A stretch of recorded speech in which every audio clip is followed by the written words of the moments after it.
Hi guys, it's Al, the Spiritual Atheist, back again. This is going to be my first daylight video, and very close to my last one. As a matter of fact, we might consider this to be a chapter 2 of the Random Thoughts. In the last video, I did talk about this book, The Jewel Ornament of Liberation, and I'm not going to read from it today. I just want to tell you some stories about it.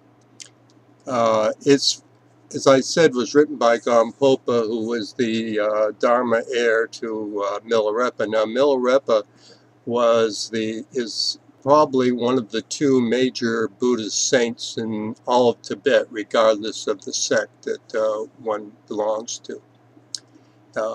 And so this book is a very, very big deal in the Tibetan tradition, especially in the Kali Yuga tradition.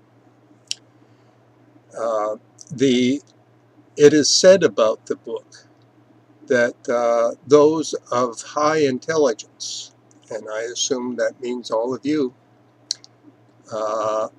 need only to hear the title to grasp the entirety of the work, The Jewel Ornament of Liberation.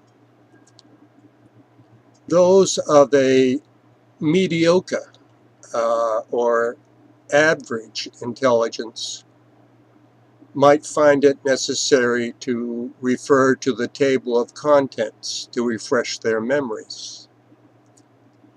However, those of a low intelligence are encouraged to study the text thoroughly. The emblem here is also kind of interesting. This is A, and it's the last letter of the Tibetan alphabet. It's symbolic of the transcendence of verbal thought, and is also said to be the first sound that you make in coming into this world, and will be the last sound you make leaving it. Just a little throw-in of Tibetan culture for you. I thought also, since we're talking about Buddhism and stuff, and while I am not a joiner, I just don't fit well into groups. I don't even fit into atheist groups. I'm not a community person. I just don't feel parts of being a part of a community. I guess that's why I prefer my rather solitary existence here in the woods. And it is in the woods, since we're in the daylight. This is the view, more or less, from my backyard. Those are the trees, and so you come over here is the cat enclosure. We like to keep the cats basically indoor cats, but they like to go outdoors, so we fool them this way. They think they're out. You can see two of them taking in the air.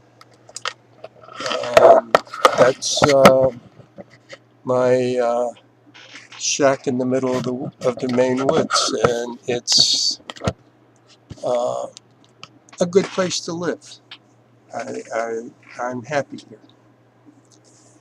And that leads me to, as I was going to say,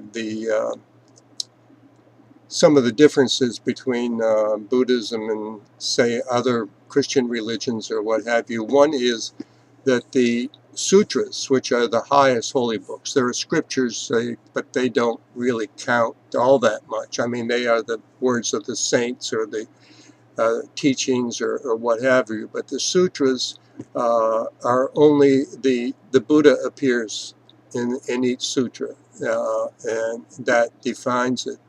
Sutra itself means without beads.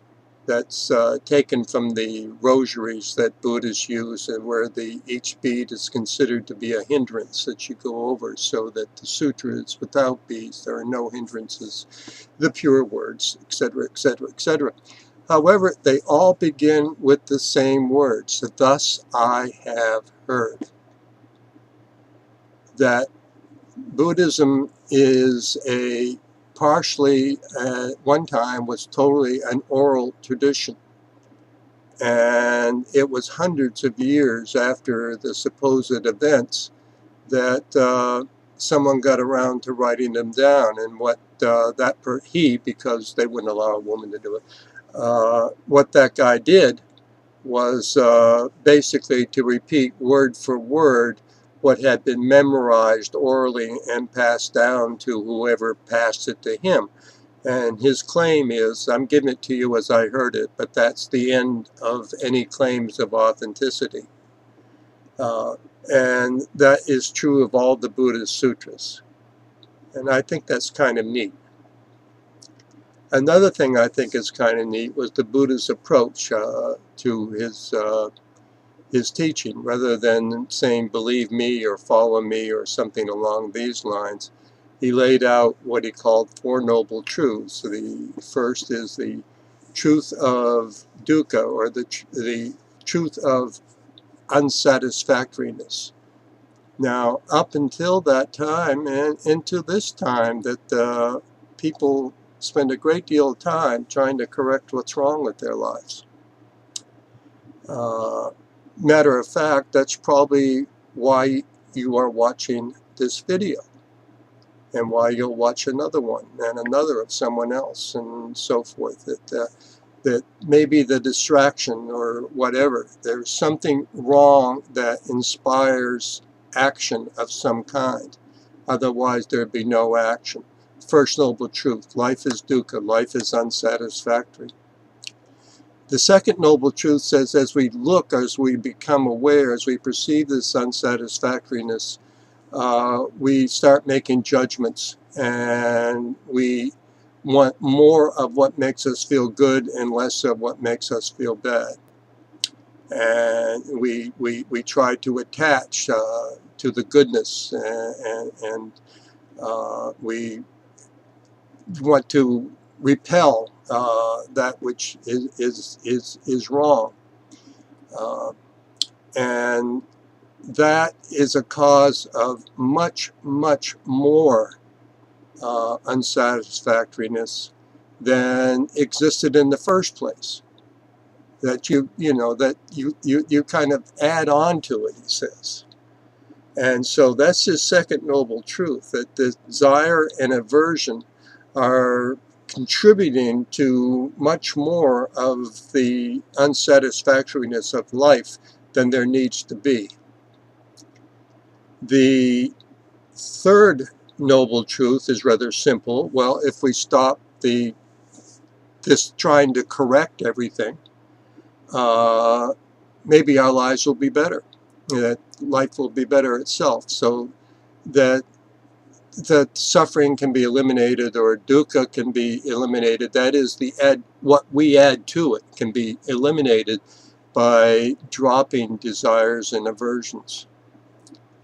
And the fourth noble truth is a methodology whereby the other 3 may be realized beyond understanding, but become actually a statement of your own viewpoint, your own truth. This is how you can do it. And it's a series of 8 rights: right meditation, right livelihood, right speech, right action, etc., etc. The right in this case is not defined in a moral sense, but rather in a practical sense. Right is that which works. Later on, when I think I might do something on Buddhist logic, there's a great Indian logician by the name of Dimalakurti, who back in the 4th century decided to do a study of right knowledge, and the first words he said is, every successful human act is preceded by right knowledge. Therefore, we're going to study it. Makes sense.